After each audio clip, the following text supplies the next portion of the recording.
Hello ladies and gentlemen, welcome back to Working Man Ron Doyle. I am a master electrician in the state of Maryland, and I do YouTube videos to help people out. And today's episode is about the got this installed and doing the excavating process, cutting this out.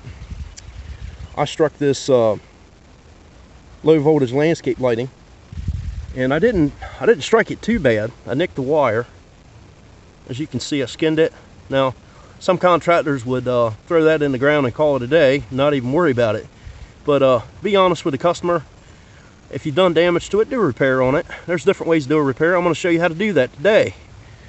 Well, that wire comes from a transformer that's mounted on this particular building, and it feeds the low voltage landscape light. You got one there, you got one over there, and a few more around in this area.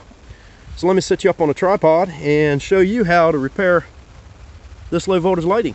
All right, this is it's a direct burial, low energy circuit cable, direct burial only, sunlight resistant for outdoor lighting.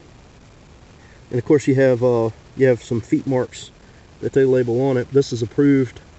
And actually, after I cut this, after I nicked the wires, this lighting still continued to work. But with the nick, what you'll get is you'll get oxidation. You get oxidation on the wire, and it's just a matter of time where the lighting will actually stop working because the wire's corroded in two. You can see some oxidation in there. So what I had done is cut the cable. I'm going to go ahead and turn your power supply off, and I'm going to do these one at a time so that I don't get the polarities mixed up, because some low voltage lighting is DC, some low voltage lighting is AC current. This one's DC, so you have a plus and a minus. And I'm going to show you how to do a solder connection. There's different ways of doing this, and one of them is soldering it together. Another one is using moisture resistant these are moisture resistant wire nuts. You're getting a bad echo because of the drainage tile. These are moisture resistant. They have a silicone gel that's inside the cap that popped off of this one. They normally look like this. These particular wire nuts, these 4 wire nuts, are not rated for direct burial. They're moisture only. This wire nut right here is rated for direct burial, and this would fit the application of splicing these wires together. These wire nuts are roughly $1 to $2 a piece. These are about $3 and $4 a piece. They can be bought at most home improvement stores. I prefer to do a solder splice. You could do a solder splice and put the direct burial wire nut on top of it. I'm going to do an inline splice. I'm going to use a rosin core solder. It is a 1.5 millimeter. Has a rosin flux in the center of the wire. I'm going to use some emery cloth to clean up some of the corrosion. It is a 120 aluminum oxide, and we're going to be using none other than Harbor Freight marine grade heat shrink. Now this heat shrink has glue in the end of it, so when the heat shrink shrinks down, the glue oozes out of the ends and seals the connection. So let me get you set up on a stand and show you how I do it. Now I've got this wire already cut. I've already got it cleaned together. I'm going to show you this in a couple of applications and a couple views. Now that I've got this wire prepped, I'm going to take this is 3/8 heat shrink, group the wire together, slide the heat shrink on before you do the splice. Now I've used this 120 emery cloth. Rip yourself off a piece, fold the piece in half like that, and then where your wire corrosion is, the corrosion on your wire, grasp the wire and pull away. And repeatedly do this, and do it in a little bit of a twisting fashion to clean up that corrosion that you have on that wire. So that wire that's brown will turn a copper color, and this can only be done on a copper strand wire. Can't do this on aluminum wire.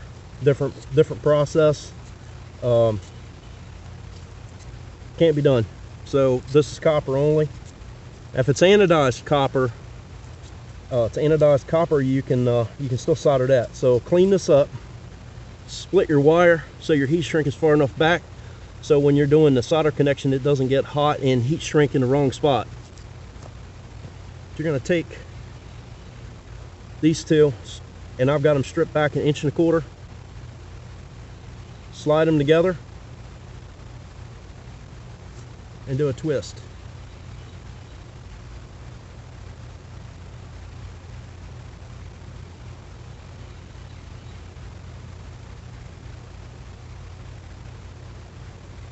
All right, now I'm gonna get myself a shovel handle to hold that up.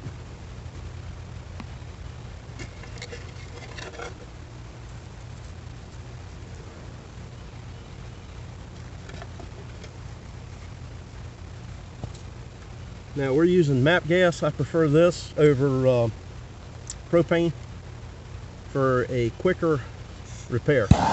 So you're gonna turn your torch on, heat your wire up. You're gonna allow the solder to draw into it. Be careful not to overheat this. You will burn these jackets back.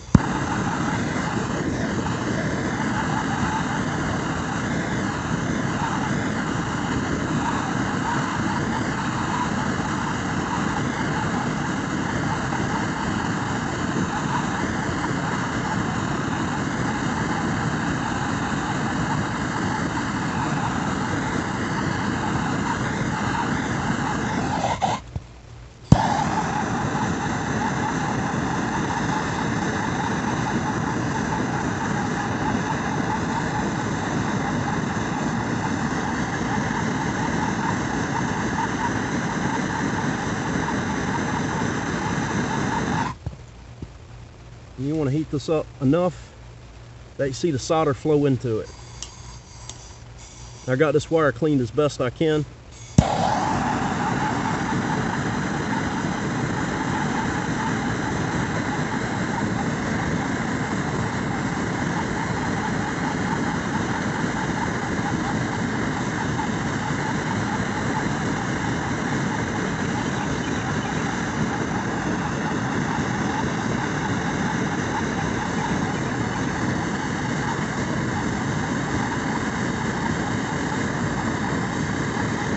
Put more solder than I need, and I give it a thump with the torch, and that knocks off any of the heavy drips.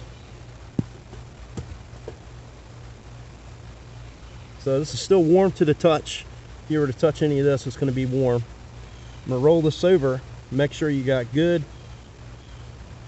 capillary attraction. And it didn't look like it went all the way through, so I'm gonna proceed to heat a little of the bottom up to make sure we've got all that wire tinted with solder.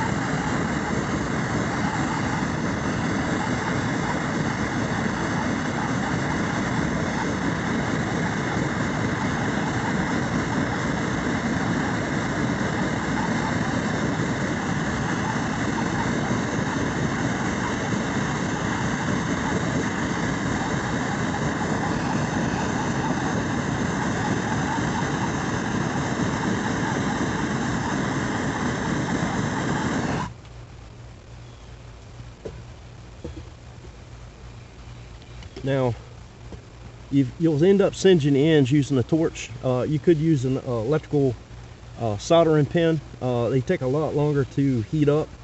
The heat shrink that I'm using, this is approximately 3.5 inches long, so it's more than enough to cover the ends of this and to make a proper splice.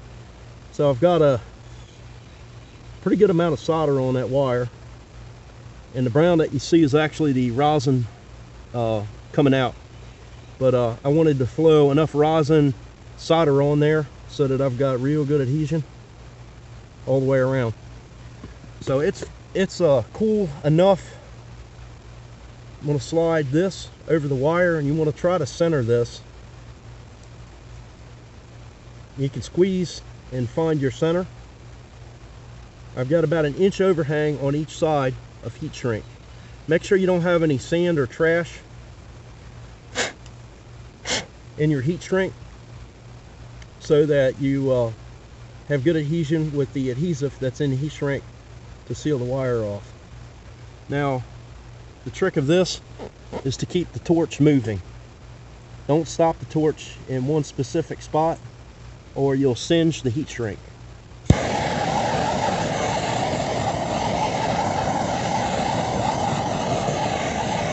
Roll the wire around with your hand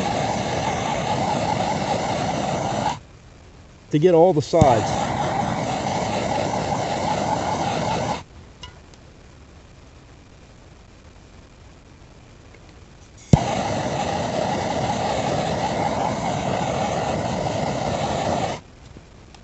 That, ladies and gentlemen, is a permanent splice. Ladies and gentlemen, this concludes the video presentation of splicing low voltage wiring using solder and heat shrink, and the importance of calling MIS Utilities 811 before you use shovels or mechanized equipment causing physical wire damage and possibly killing yourself. I am very fortunate to live to tell about it and to tell you all about it, and I want to be honest and transparent with you all about how important it is to call 811. Thank God I'm still here to do the video. I hope you all liked the video presentation. If you did, please give me a big thumbs up. Consider subscribing to my channel for future videos on things electricians do. Till the next time, stay safe, God bless, and you all have a good one.